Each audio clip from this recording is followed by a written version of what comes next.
don't mind doing a little bit of an interview, or just about for you to talk about your $500 billion bill, the free credit, sorry, the Full Faith and Credit Act. I don't know if you're involved with that, are you? Do you support that one? I don't know as much to talk about right now, but with the $500 billion cuts, we think it's the least we can do. I keep telling people that those in the Tea Party, when I tell them $500 billion in cuts, they say, well, that's a good start.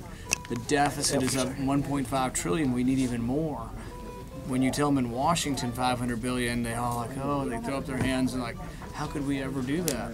But I think it is important to map out the numbers. My staff has done a great job of really mapping out the numbers so we can be the people who say, this is how you would do it. We may not get their votes yet, but we're at least mapping out how we would do it.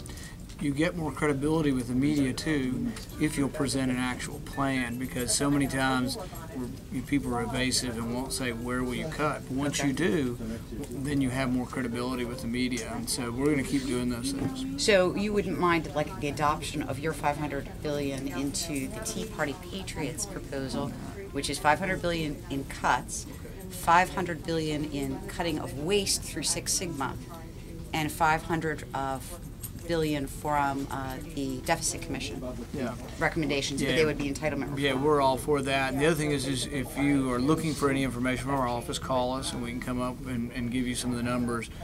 We have a bill that eliminates $500 billion in spending. We also have a bill that's going to come up that will balance the budget over 5 years.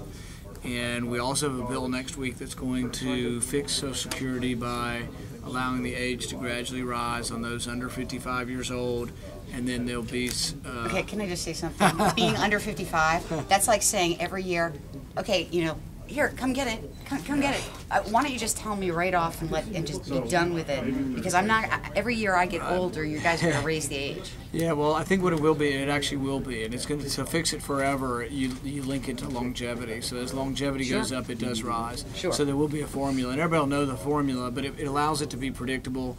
The reason we're doing 55 and under is that so many people are, it's such an emotional issue that if people are 67 now, right now the age is 67, and they're like, you can't change it on me, I've been planning on this. So the people very close to it, we decided the easiest way politically to pass it, and still we're one of the few that are even talking about any kind of reform, is to do it on 55 and under. Okay, so one other thing, I picked this up, it's from Cass Sunstein, and it's about regulation. Oh, and right now they're considering a Korean free trade agreement. Right. And what it's proposing is basically, because we're not competitive here in the United States, the upshot is our trade deficit will increase, our unemployment will rise by about 160,000, and small businesses and medium-sized businesses will be wiped out because we can't compete. We're shackled.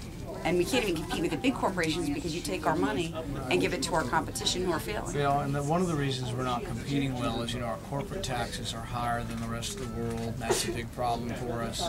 And our regulatory burden is also higher than the rest of the world. They say regulations are adding $2 trillion worth of cost to our economy. So there's a lot we need to do. I'm not subsidized, so if you could cut subsidies and corporate tax, then that would be revenue.